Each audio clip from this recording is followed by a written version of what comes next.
We're going to get the latest now from President Trump, who unleashed a tweet storm on Sunday, taking on the press, Robert Mueller, and reviving his threat to shut down the government if Congress doesn't fund a border wall. I want to bring in our chief White House correspondent, John Carlin. John, this new threat to shut down the government, not welcome news up on Capitol Hill. Not at all, George. Republican leaders met with the president just last week, and they thought they had an agreement to postpone a fight over the border wall until after the midterm elections. The last thing those Republican leaders in Congress want is a fight over a Republican-led government shutdown, just as they are going into elections where they are desperately trying to hold on to the House.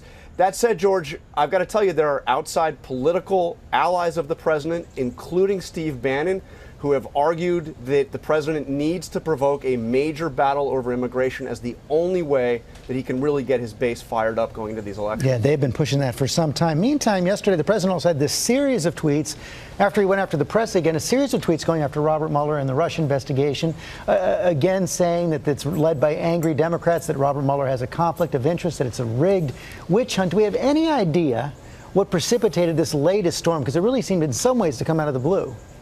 Well, the president's own top advisors never get advance, or almost never get advance notice on one of these tweet storms. This seemed to be one of the biggest we have seen, certainly directed at Robert Mueller. It's anybody's guess what provoked this. The interesting thing, George, is that it happened while he was taking time off up at his golf club in Bedminster, New Jersey. It's supposed to be a place where the president can relax and unwind.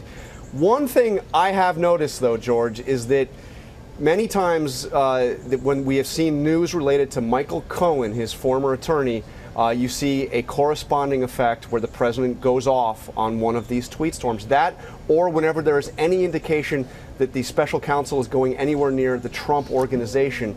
We saw both those developments late last week. Who knows? Right, the subpoena of his chief financial officer. Okay, John, thanks very much. Let's get more on this from our chief legal analyst, Dan Abrams. As I said, Dan, a series of tweets from the president, rigged witch hunt, conflicts of interest for Robert Mueller. That's potentially the most explosive charge. Break it down. All right, so first of all, this idea of a conflict of interest. I mean, it seems that what he's saying is that Mueller was a member of a Trump golf club. He withdrew his membership. But he calls it a long business relationship. I don't think there's any indication there was any long business relationship unless you consider being a member of a golf club a long business relationship. Mueller then withdrew his membership. Apparently, he wrote a note after he withdrew just asking about back dues, and that was it. So I don't know what beyond that he could be talking about.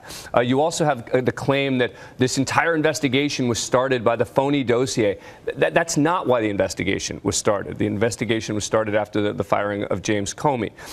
So you have a number of just factual problems, but the bigger picture problem for the president is that Robert Mueller can be unassailable to some degree. He is a lifelong Republican. He is a war hero.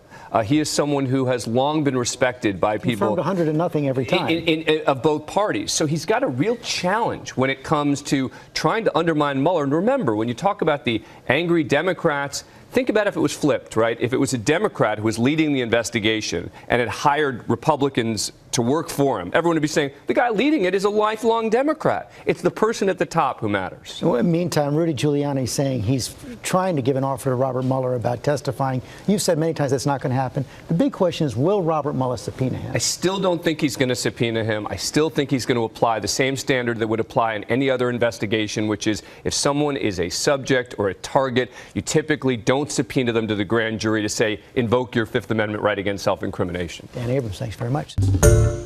Hi, everyone. George Stephanopoulos here. Thanks for checking out the ABC News YouTube channel. If you'd like to get more videos, show highlights, and watch live event coverage, click on the right over here to subscribe to our channel. And don't forget to download the ABC News app for breaking news alerts. Thanks for watching.